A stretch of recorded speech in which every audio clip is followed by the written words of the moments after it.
Atividade 6. Uma determinada porção de uma substância passa do estado líquido para o estado sólido. A porção de sólido obtida flutua sobre a parte que ainda está líquida. Pode-se afirmar que o volume da substância diminui com a solidificação? Não, né? Porque se ele flutua é porque o volume aumentou. E olha lá, quando o volume aumenta, né, nós temos na fase de solidificação, então, quando passa do estado líquido para o estado sólido, né, normalmente, a maioria das substâncias, elas diminuem o seu volume. Né? A única substância que aumenta o seu volume na passagem de fase do estado líquido para o estado sólido é a água. Né? Então, a água é uma exceção. Né?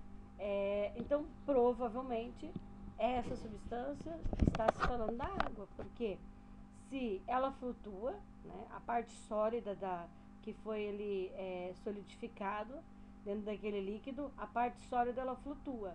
Se ela está flutuando, é porque o volume dela aumentou, né? Então, se o volume aumentou, a densidade diminuiu, né? Uma menor densidade. Então, provavelmente esteja se falando da água, tá? Os estados sólidos e líquidos desta substância têm a mesma densidade? Claro que não, né? Se tivesse a mesma densidade, não flutuaria a parte sólida. Para esta substância, o aumento de pressão acarreta uma diminuição na temperatura de fusão?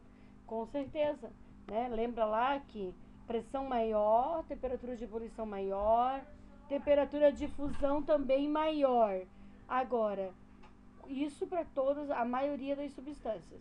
Agora, para a água, quando a pressão é maior, temperatura de ebulição também é maior, só que a temperatura de fusão ela é menor. Então, se a temperatura de fusão é menor, o volume vai ser maior, que é o caso da água, tá ok? A temperatura de fusão desta substância é a mesma, qualquer que seja a pressão sobre ela exercida? Não, né? Pois quanto maior a pressão, menor a temperatura de fusão, né? Então, quanto maior a pressão, menor ainda vai ser a temperatura de fusão. Isso é uma exceção.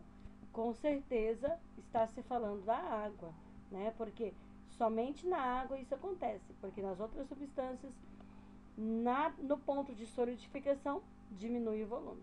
A única que aumenta o volume no ponto de solidificação é a água.